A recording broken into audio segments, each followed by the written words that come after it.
सतगुरु का वचन। शिष्य को सतगुरु का वचन मानना चाहिए और भजन सिमरन की वे जो विधि बताएं उसके अनुसार ये अभ्यास करना चाहिए। जब शिष्य सतगुरु की शरण में आ जाए, नाम ले, फिर जो कुछ कर्म धर्म जप तप तीर्थ व्रत ये करता है सभी छोड़ दे। सतगुरु अंदर पर्दा खोल देता है। अगर ये गुरु की उपदेश पर चले तो इसको और कुछ भी नहीं करना पड़ता। ये लोग जो हाय हाय करते हैं, इनको चाहिए कि पहले अपना चाल चलन पवित्र बनाएं। पराई स्त्री को माँ के बराबर समझना है। कुछ लोग आकर कहते हैं, जी हमसे शराब पी गई, हमने मांस खा लिया, अब गुरु का हुक्म तो ना माना ना। गुरु कहता है कि ये चीजें ना खाओ। अगर ये गुरु का हुक्म माने तो ये गुरु का शिष्य है। इसके विपरीत यदि मन के कहने में चलता है तो मन का शिष्य है। जिक्र है, गुरु गोविंद सिंह जी का दरबार लगा हुआ था।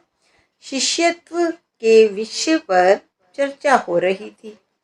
गुरु साहिब ने कहा कि गुरु का शिष्य कोई बिरला ही है, बाकी तो सब मन के शिष्य हैं। या स्त्रियों और बाल बच्चों के एक शिष्य की आजमाइश करते हुए, जो कि अपने आप को बड़ा भक्त प्रकट करता और समझता था, कहने लगे हमें कपड़े के एक थान की जरूरत है। उस शिष्य ने उस दिन दरबार में लाकर हाजिर करने का वादा किया। जब मत्था टेक कर शहर गया और कपड़ा खरीद कर घर ले गया तो उसकी स्त्री ने पूछा, ये कपड़ा किस लिए है? उसने जवाब दिया कि गुरु साहिब ने कहा था उनके लिए खरीदा है, कल दरबार में पेश करना है। स्त्री ने जिद करते हुए कहा, ये कपड़ा तो मैं कभी नहीं दूंगी, बच्चों के लिए जरूरत है, कपड़ा बहुत अच्छा है, गुरु साहिब को और ला देना। शिष्य ने कहा कि बजाज के पास यही एक थान था, इसके जैसा और कपड़ा नहीं है। पर स्त्री बोली, तब तो जरूर मैं यही रखूंगी। शिष्य ने बहुतेरी कोशिश की लेकिन उसकी कुछ न चली।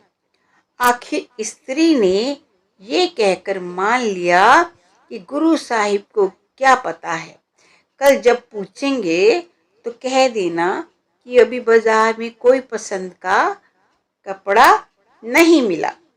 शिष्य चुप हो रहा।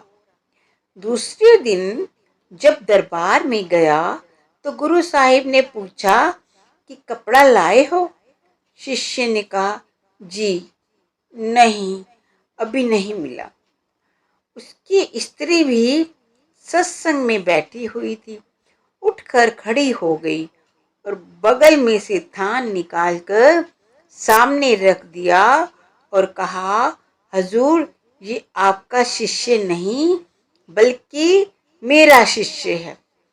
सो अगर ये गुरु के हुक्म में चले तो सीधा सचखंड पहुंच जाए, लेकिन हमें गंदी आदतें पड़ी हुई हैं, जो मन करवाता है वही हम करते हैं।